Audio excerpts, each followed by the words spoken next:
everybody, it's Susan here with Pumpkin Hill Stampers. I have a fun card for you today. This is using a new stamp set from our Spring Occasion catalog, Bird Banter. When I started seeing previews of it in the last month or so, these birds really kind of caught me and I really like them, so I'm really liking them, so I'm glad we're going to get to use them this spring. So this is the card we're making today, some bright, cheery birthday wishes. I'm using Lemon Lime Twist, Berry Burst as my two accent colors, as you can see on there. So let's just go ahead and get started making this fun card. Okay, so this layout's a little bit different for me than usual, as those of you who've stamped with me for a long time know. But let's try some new things in the new year, right?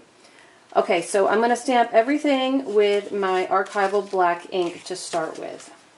So here are my two pieces. So as you can see, I'm using my bigger piece as kind of a background, and I'm just going to be stamping the words on there. So this one says, "A little birdie told me it was your birthday." And then there's a cute saying in the set that says, "Obviously it wasn't an early bird." So, like me, who have a lot of belated birthdays to send out from last month, which was a crazy month for me, that's going to get a lot of use. So, but I thought that was pretty cute. So I'm going to stamp the words here near the bottom of my Whisper White. And this is a photopolymer set, so that makes it really easy for placement of your images. Okay? So I'm going to set that one aside. Now we're going to go ahead and construct this bird.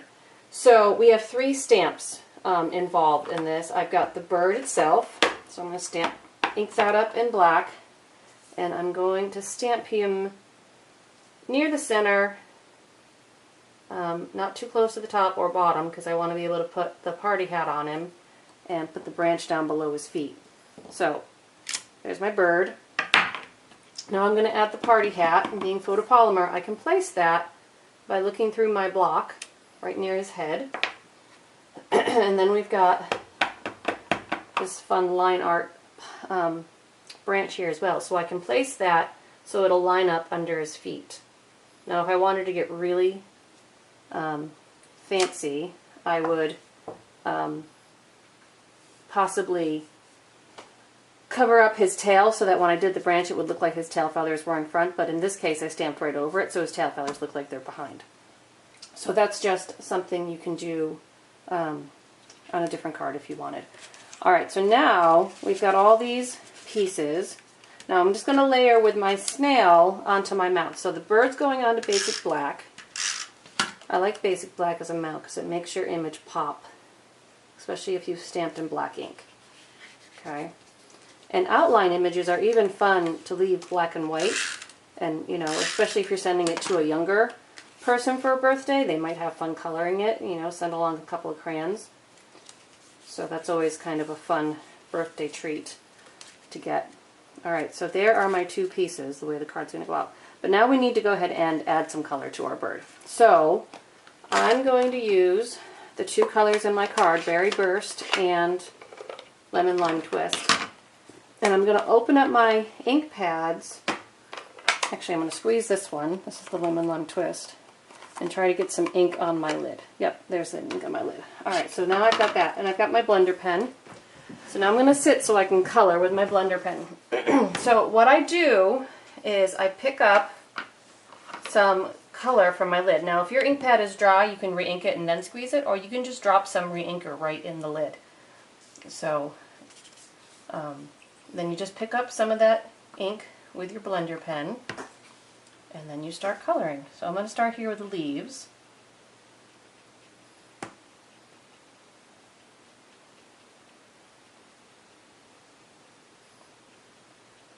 And as you can see, I'm just putting some color in there. Now I'm going to work on his feathers. Now I know these birds can be a multitude of colors, so if you have colors that you like, please feel free to change it up.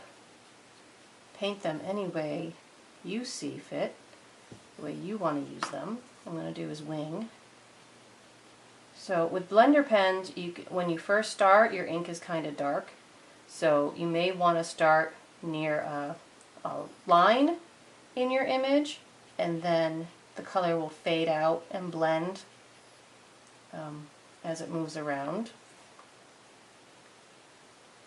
So, and it doesn't look like I let my ink dry quite enough. I'm getting a little bit of a blur from my black.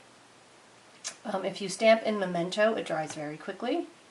So you may want to use Memento instead of the archival. I did use the archival this time, which is fine to use when you're watercoloring or blendering, but you do want to make sure your ink is really dry before you start, and mine apparently was not perfectly dry. Okay, so now I'm going to add a stripe on the hat. Now you can also, if you don't want to use blender pens and get kind of this softer watercolored look, you can also just use your markers. The color will be darker because it's direct ink, but you can get the same colored image using your markers. Alright, so now I'm just cleaning my brush, my blender pen here on my scrap mat. Now I'm going to bring in the pink. So I'm picking up my pink, and again it's going to be dark when I start. So I'm going to start right here under his eye. Do that first because I want that kind of darker. And then I'm going to come in and I'm going to touch each of these lines on his chest so that that ink's a little bit darker. And then I'm going to start up here under his hat, and I'm just going to come around, and as I work around the image, I can see it, hopefully you can see it, that the color is fading as I'm moving along. And I can go back and add shading by adding another layer of color. See now here on the chest where I touched it with the dark ink to start with, now it's blending out the color, so I'm getting that faded look to it. And I'm going to pick up a little bit more, so I faded it on my, just scribbled it out on my cover there, so it was lighter.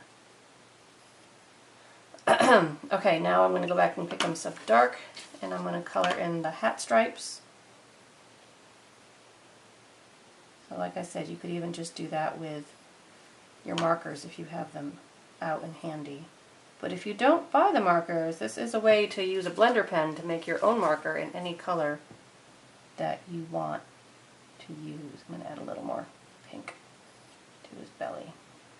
I just want this one to be bright. Okay, so now for his eye. I could have done his eye the same way with more stamp pads, but I didn't. I chose to just use 2 markers. And the 2 colors I chose to use are Daffodil Delight and Daffodil Delight and Crushed Curry. Yeah.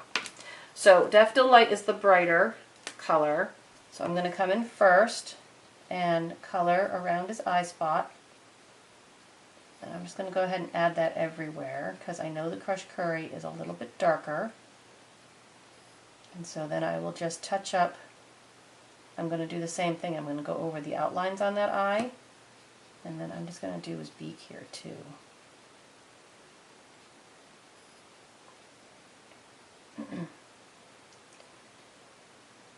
Not doing as much talking today. I apologize. I am getting over a cold that's really affected my voice.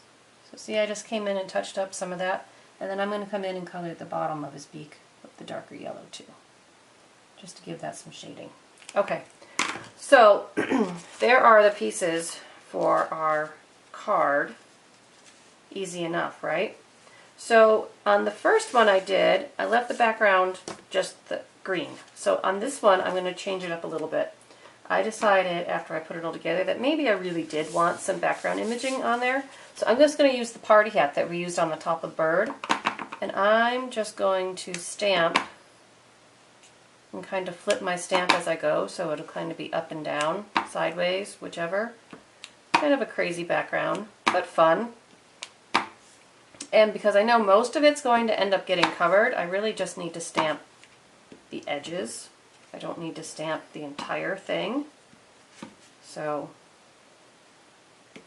there we go. Alright, so now let's go ahead and put these on. Bring my snail back in. I'm going to put the berry burst down first. And I'm just going to create an even edge around that side, and then you come in with the bird. This one I popped up on dimensionals. This one I'm just going to put down with the snail. So I just want to center that above my words and kind of get it left to right. Okay, so now you can see the difference between the two. So you can leave it plain, or if you do want to do a little more stamping, you could stamp some background images on that green to have some fun. And as you can see, I did that same kind of fun stamp with the hat on the envelope. Because if you're going to stamp a card, you might as well stamp the envelope too and have some fun with it. So there it is, ladies. So I hope you think this bird banter set is as cute as I do. It's got some cute images in it, not just of birds, but it's got party hat and the balloon and some flowers and hearts. So I think it could be used for a lot of different types of cards and something fun to get in the mail. You know, flowers and all that are lovely and I like them a lot, but sometimes it's fun to have a whimsical, you know, creature on your card. So that's it for today. I hope you enjoyed it, and go those blender pens out and start playing with them again. Sometimes we forget the things that we have that are a lot of fun to use. So until next time, happy stamping!